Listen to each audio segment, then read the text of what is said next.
the end of the day. One of them was actually my mother. So when she listens, she feels nice when her main name is actually mentioned there. But for me, I still felt that there was a gap that was missing.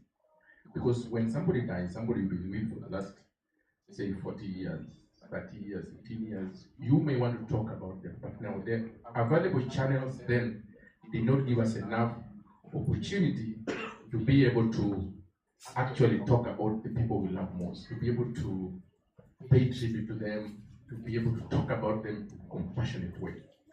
So after the funeral that took place in 2012 on the 27th, that's when we buried my grandmother, I came back to the city. I think around March the 5th, I called myself for a meeting to find out what did we do right, what did we do wrong, and so on and so forth. One of the most important things in our Kenyan funeral is that we celebrate life. So one of the major things that we do during celebration actually we eat. So when it comes to Siaya or Kisumu, one of the biggest budgets that we have is actually eating. So we ate in my grandmother's funeral. We had all the tent, we had all the chairs, and so on and so forth. But then I narrowed down to communication, because even myself, having organized that funeral, I was not able to speak in my grandmother's funeral. So the question is, what else can be done so that somebody like me, even if I may not have time to speak in front of people, I would still be able to eulogize my grandmother or somebody that I love most. And that's what brought us to the innovation that we call Celebrate Life.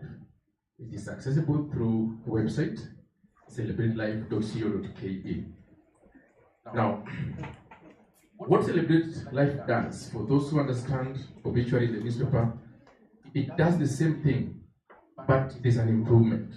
Celebrate Life, you do announcement of the person who has passed on. From there, people can be able to sign condolence book from their phone, from their computer, from wherever they are. They can be able to pay tribute.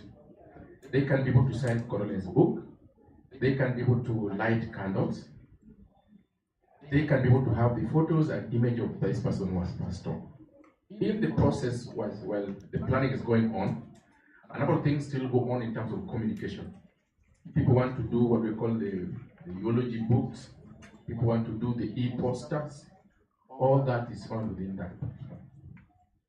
But then we improved on it, because we learned that when people are far-flung, like somebody in America, in Australia, or even Africa, in South Africa, and so on, in most cases, in 2011, around 2015, the online consumption was a little bit low. But we are the first team that did a lot of live streaming of funeral services in this country. And of course, when Corona came in 2020, that changed, because everybody now decided that now live streaming was the only thing, because people were not able to actually attend funerals. So what does Celebrate Life offer that other ordinary mainstream media may not offer? One, it gives enough space for people to talk about their loved one. You can write the whole story, what you're calling, you can pay tribute. Or you can just say, sign condolence book. Most funerals, you know, and I also know, when you go to funeral, there's always a book on the table called where you can do sign condolence book. We no longer want to have that. We can be able to do it actually from your phone. But this has happened in Kenya, and actually, the first funeral that we did was for our Senator Utino Kajuna. That was in 2013, after we had made this platform in 2012. Since then, it has served people of Kenya, and they also appreciate how it has supported them. But why I came here today is because when the chairman told me that there's an international conference here, I said I'll be able to come and be able to share. Actually, I call you our investors, because we learned that over and above reaching to the persons who are bereaved, it is easier to reach to the people who are bereaved through the funeral homes, for example, because that is the first stop. If I pass on today, the first stop will be nearest funeral home. So we said that now this event you have to come and do the presentation. But then, this application has worked here in Kenya, and we are looking forward for expansion. And in this hall, I'm aware that we have owners of funeral services. I want to extend an invitation to you because we have the Kenyan platform, we want to have the Ugandan platform, the Tanzanian platform. All over Africa, each and every African state can be able to have a platform of this. Because it has worked in Kenya, we believe it can work in South Africa, it can be able to work in other countries. But we borrowed a model closely from America, because when we're doing this innovation, we look at where it has worked. Then in 2011, America was very much developed and technology consumption was very, very high. So we looked at what they do. But that said, still we can also be able to partner with the team from America and be able to have this platform working in the United States of America. Something else that I want to say is, when you're doing this work, we interact with the bereaved, the service providers, and anybody who actually will be able to come across or come close to the person who has passed on. And going forward, I want to be able to commit to the chairman, Fusak, that we will be part of this event and we'll be able to support it to the best of our abilities in order to get the services or be able to inform people about what happened in the funeral industry. But we know that in most cases people don't get briefed. People get briefed in different times. I would get briefed today, somebody will get briefed tomorrow, and then people don't understand. So as Celebrate Life Media, we don't shy away from talking about the beautiful things that happen when our people die. So in conclusion, I would want to send an official invitation to all the delegates from each and every country actually in Africa. Be part of this innovation. We can be able to have a platform in your country that can be able to serve the people in that country. Maybe if somebody has a question, I can be able to answer this point in time. Thank you.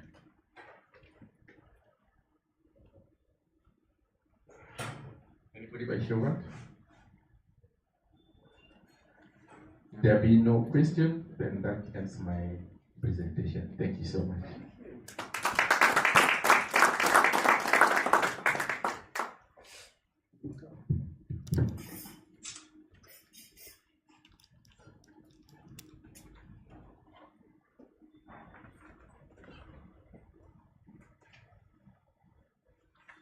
Shall we appreciate him once again?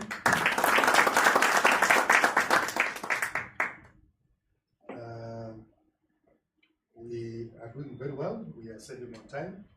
And I want to take this opportunity once again.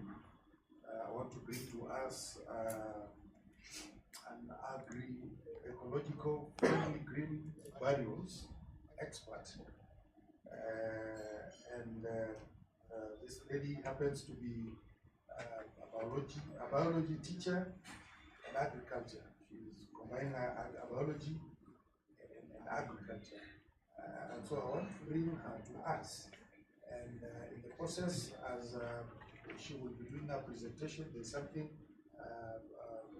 chairman will also team up with her so that they present together. So at this moment in time, let's put our hands together as we receive Nora Olive to come and present to us this morning. Nora in.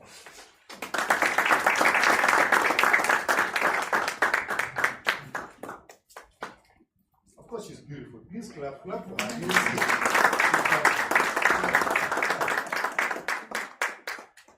All right, Nora, you're welcome.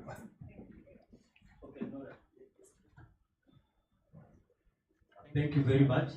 Before Nora talks, she's a teacher from a secondary school, and I've been watching her closely, and she had a lot in this industry. There's a project we are trying to do together with her. It's about the green burial, and you know we are talking about the climate change.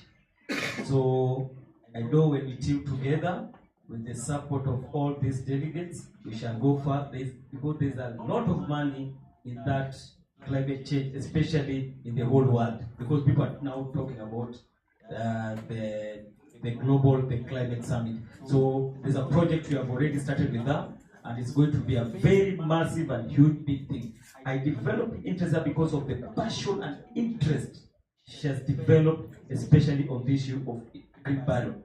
Like me, I'll just show you the way, give you the people we cannot connect with, and take it to the knowledge level. Because you cannot do everything ourselves. Thank you very much.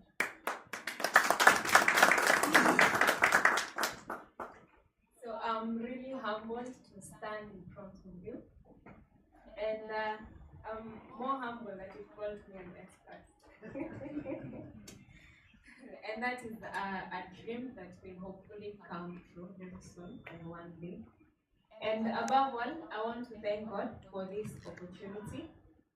Our program director has spoken of very powerful words: opportunity, service, and don't ask what the government is doing for you. Ask yourself what you're doing for the government. So I've been really touched by that word. Thank you. So it all started when I called Mr. Ezra on this beautiful morning on my way to school. And it had started from my mother's burial. So she had stage 4 liver cancer, it was metastatic, and so it had already spread, and we knew the eventuality of the situation. So she said something that really touched my heart, and it made me understand death in a very powerful way, and understand what it means to really get to the end of your life. So she said, don't bury me next to, she actually chose a place of burial, and said that the reason she has chosen that place is because she didn't want to contaminate the water that we are going to drink from that borehole. And you all understand what that means. So, and it's because we have buried our grandparents there, and you know, I know you understand the situation. So with that, I really got to ask myself a lot of questions. Are there no other options for burial that we have? Because you could see that if she had another option, she would have taken it other than being buried. So other than cremation, here in Kenya, we don't have options of green burial.